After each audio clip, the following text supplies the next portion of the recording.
Bagong ligo ngayon si Luta. Kaya kita pinapunta dito, Luta, kasi may sasabihin ako sa'yo. Oo. Pupunta ngayon tayo ng bayan, isasama kita. Kasi yung sponsor, may pinabibili para sa'yo. Ano po nilili? Doon muna malalaman sa bayan kung anong bibilihin. Parito ka na, Luta! Parito ka na. Pipili ka na. Kaya tayo naririto, bibilang kita ng lagayan mo ng damit. Maliwanag. Kasi dumadami yung mga gamit mo, maraming nagpapadala sa'yo. Mas maganda, meron kang lagayan ng damit, no? Pili ka dyan, parito ka. Pili ka. Itong red o ito? Blue. Sigurado ka? Itong blue o yung red?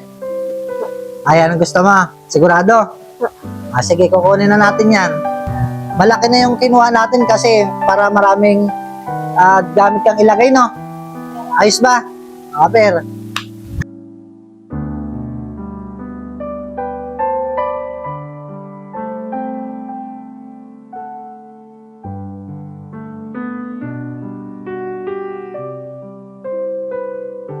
Nanay, yung inyo pong anak na si Luta, binilan po natin ng lagayan po ng damit.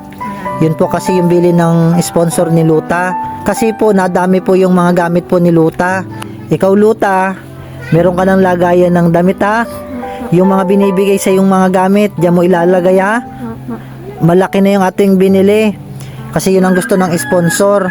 Nabilan si Luta ng malaking lagayan ng damit. Kayo naman po ang nanay, yung mga gamit po ni Luta, pakiimis na lamang po. At pakilagay na lang din po dyan sa kanyang mga lagayan po ng damit, no? Opo. Luta, yung mga gamit mo, ha? Opo. Ilalagay mo dyan, ha? Opo. Pagsasama-samahin mo para hindi pakalat-kalat, ha? Opo. Ano po nanay gusto ninyong sabihin? Salamat po sa nagbigay po ng lagayan ng damit. Dahil po sa po ni Luta. Parang naiyak si Luta. Naiyak ka, Luta? Sa tuwa. Ha? Sa tuwa. Natutuwa ka, Luta? Opo. Ngayon lang ba may nagbibigay sa'yo, Luta?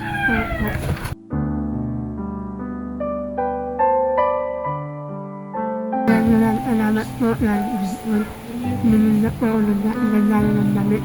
Mayroon na po. Ngayon lamang may nagbigay sa'yo ng lagayan ng damit. Opo. Saan mo nilalagay yung damit mo? Ha? Sa sako? Ay, kaya pala eh. Nanay, sa sako ang lagayan ng damit ni Luta? Opo. Ayan na, Luta, may lagayan ka na ng damit. Kaya po sa tuwa po ipaiyak-iyak niya. Nakita ko nga, naiiyak si Luta eh. Naiyak ka, Luta? Dahil masaya ka? Opo. Tingnan mo ako, Luta. Yung nag-sponsor sa'yo ng lagayan ng damit, may mga padala yun sa'yo ng mga gamit mo. Ang sabi niya, bilhan ka muna ng lagayan ng damit bago ibigay sa'yo yung mga gamit pa na ibibigay sa'yo, no?